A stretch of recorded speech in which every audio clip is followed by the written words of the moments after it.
আসসালামু আলাইকুম বন্ধুরা, তোমরা কে কেঙ্কা আছো আমাকে না কইও। আমি তো আল্লাহর রহমতে ভালোই আছি। আজকে আমি তোমাকে জগডুম ভাজি করে দেখাবো। তোমরা যদি আমার চ্যানেলে নতুন হয়ে থাকো তাহলে না সাবস্ক্রাইব করো। তার জন্য করে প্রথমে আমি জগডুমগুলো কাটে নিচ্ছি। জগডুমগুলো মাঝখানে একটা করে কাটে নিয়ে আবার কুচি কুচি করে কাটে নেব। জগডুম ভাজি করার জন্য ইনকে করেই কাটা লাগে।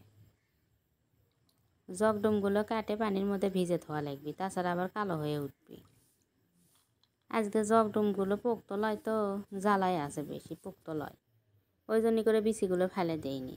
যদি পোক্ত হয় তাহলে বিচি ফেলে দেওয়া লাগবে। জগডুমগুলো ধুয়ে লিছি, কাঁচা পড়তে পেঁয়াজ রসুন কেটে লিছি। কড়াইতে না তেল দিয়ে পেঁয়াজ পড়তে রসুনগুলো না ভাজে নাও। পেঁয়াজ পড়তে রসুন ভাজা হয়ে গেলে তার মধ্যে এখন জগডুম দিয়ে দেবো। এর মধ্যে এখন লবণ হলদি দিয়ে দেবো, দিয়ে ভালো করে নেড়ে চেড়ে নেবো। জগডুম ভাজতে বেশি সময় লাগে না, আবার বেশি মশলাও লাগে না। তাহলে না লবণ হলদি পেঁয়াজ পড়তে কয়টা রসুন দিলেই হয়ে যায়, খাতেও সেই মজা লাগে। মিষ্টি সানান্না পানি দেন সেদ্ধ হওয়ার জন্য, পানি আবার বেশি দেওয়া লাগবে না। জগডুম সেদ্ধ হতে বেশি সময় লাগে না তো। পানি দিয়ে বলকটা পর্যন্ত না জোরেই জাল দেবো। বলক উঠলে পরে আবার না লাড়ে চেড়ে নেবো, আবার ঢাকা দিয়ে এখন না আস্তে আস্তে জাল দেওয়া লাগবে।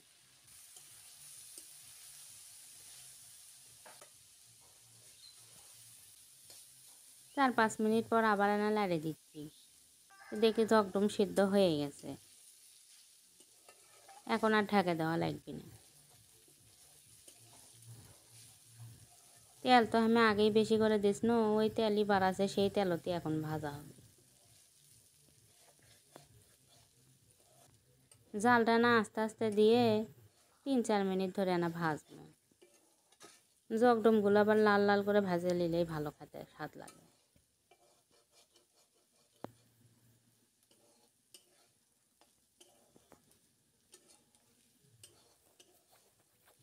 এই সময় যদি জোরে জাল দেওয়া হয় তাহলে আবার পুড়ে যাবে, ওই জন্য করে আস্তে আস্তে জাল দিয়ে ভাজা লাগবে। হয়ে গেছে জগডুম ভাজি, এখন না তোমাকে বাটির তুলে দেখায় যে কেঙ্কা হলো। খেতে কিন্তু সেই মজা লাগে।